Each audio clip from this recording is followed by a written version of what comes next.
হযরত আলী রাদিয়াল্লাহু তাআলা আনহু ফজরের পরে গেলেন হযরত ওমরের দরবারে। আল্লাহু আকবার বলেন। হযরত আলী গেলেন ওমরের দরবারে, যাওয়ার পরে সালাম দিলেন, আসসালামু আলাইকুম।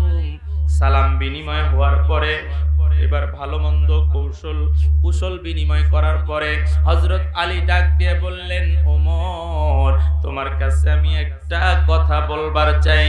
হযরত ওমর ডাক দিয়ে বললেন, আলী রে কি কথা বলতে চাও তুমি বলো। বলতেছে, তুমি যেই যুবককে জেলখানার মধ্যে বন্দী করেছ, আমি এই বিচারটার রায় আমি দিতে চাই। জোরে কোন সুবহানাল্লাহ।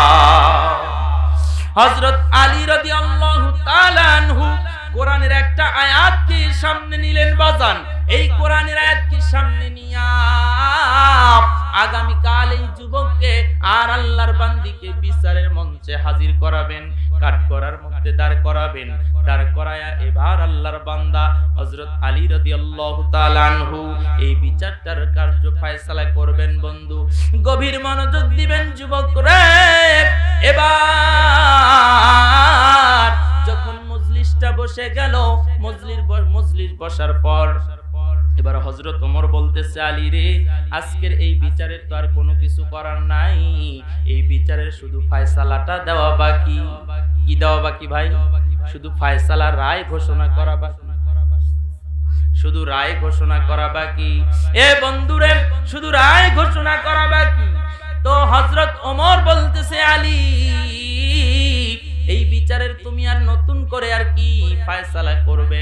হযরত আলী বলতেছে, না না ওমর না, এইটার ফয়সালাটা আমি আলী করতে চাই। এ বন্ধুরে এইবার যখন মজলিসটা বসে গেল, বিচারটা বসে গেল, বিচারটা বসে যাওয়ার পরে আমার দিকে প্লিজ খেয়াল করবেন ভাই।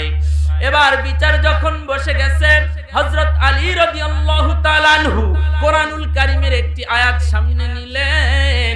সেই আয়াতটা আমি আপনাদের সামনে পড়তে চাই।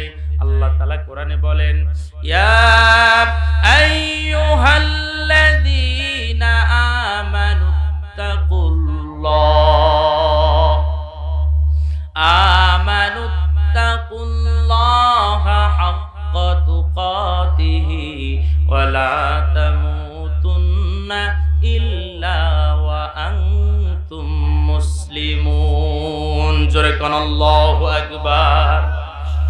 প্রিয় ভাইরা আমাদের প্রধান মেহমান চলে আসছে, কথাকে আর সামনে বাড়ানো যাবে না। কথা বলেন ঠিক কিনা? ফিনিশিং দিয়ে দেব, কথা শেষ করে দেব। শেষ করতে গেলে তো আরো কিছু সময় লাগবে। আমাদের মেহমান এসে বসে গেছে, রাত অনেক হয়ে গেছে, 10:13 বেজে গেছে। প্রধান বক্তাকে বসিয়ে রেখে কথা বলাটা বেয়াদবি হয়। কথা বলেন ঠিক কিনা? প্রিয় ভাইরা আমার, তো হযরত আলী এই আয়াতকে সামনে নিয়ে, যুবক এক পাশে দাঁড়িয়ে, ওই আল্লাহর বান্দি এক পাশে দাঁড়িয়ে, দুইজন দুই কাঠ গড়ায় দাঁড়ানো।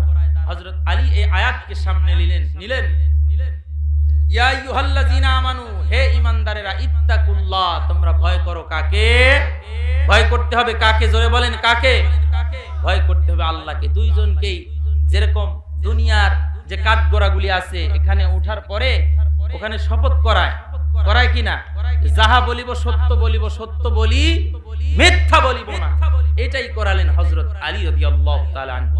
প্রিয় ভাইরা আমার, হযরত আলী এই আয়াতকে সামনে রেখেই এই যুবককেও জিজ্ঞাসা করলেন। যুবক বলছে, ও আল্লাহর বান্দা, নবীর জামাই, জান্নাতি যুবকদের সর্দারের পিতা, জান্নাতি